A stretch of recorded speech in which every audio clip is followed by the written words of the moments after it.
Hey y'all, happy Tuesday. So, just a couple things that I want to pull out of the Christmas story, the account in Luke 2 that we read yesterday. Again, we're so familiar with this. We know this account. And then every time we read it, there's something new, though. That's how the Father works for me. So,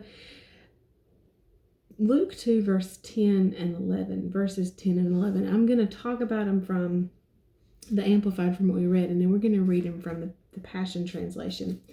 But the angel of the Lord comes, it actually says, came upon them, and the glory shone round about them, and they were afraid. And the angel says, let me see if it says the same thing here while we're together. Yeah. The angel says, I bring you good tidings, which of course is good news of great joy, which shall be to all people. Now, why is the word all there key? Well, because up until Jesus breaking open the veil and opening God's family for the Gentiles, God's favor could only be, his goodness could be towards the Hebrew people, the Israelites, because they were his people, his chosen people, and he had covenant with Abraham, right? Way back in the beginning. And so when the angels tell the shepherds that this good news and this great tidings should be for all people, it opened up. Well, that was for us. And so the angels are telling the shepherds then that this is for all people. There's not to be any exclusion of nationality. It's heathen, the Gentiles, the Israelites, the Samaritans, the however many names you can think of tribes of people or ethnicities. This news is for all people. A Savior has been born.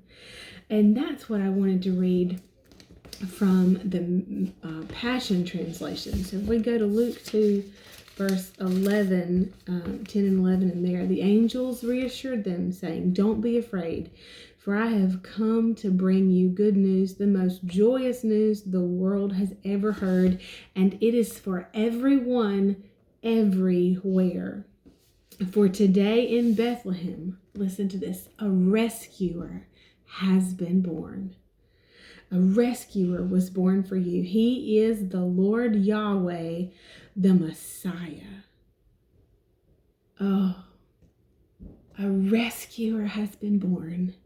His name, he is the Lord Yahweh, the Messiah.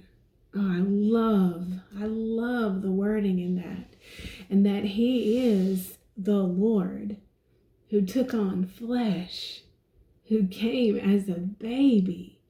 And of course, new mom here, and then Natalie just had Sadie Ann, and I'm thinking about all the things that Mary might have experienced. Of course, way different back then, but still having a child, and what she went through was typical. I mean, labor and delivery and all that kind of stuff was what happened in their culture, and what we did is what happens in our culture.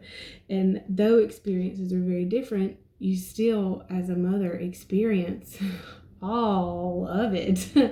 And she, what a call, and Psalm 139 tells us that all of our days are written before ever one took place. And so let's go there just to read it.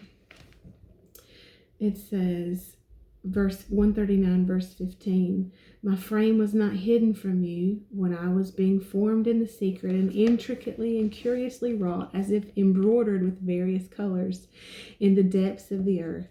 Your eyes saw my unformed substance, and in your book all the days of my life were written before ever they took shape. As yet there was none of them.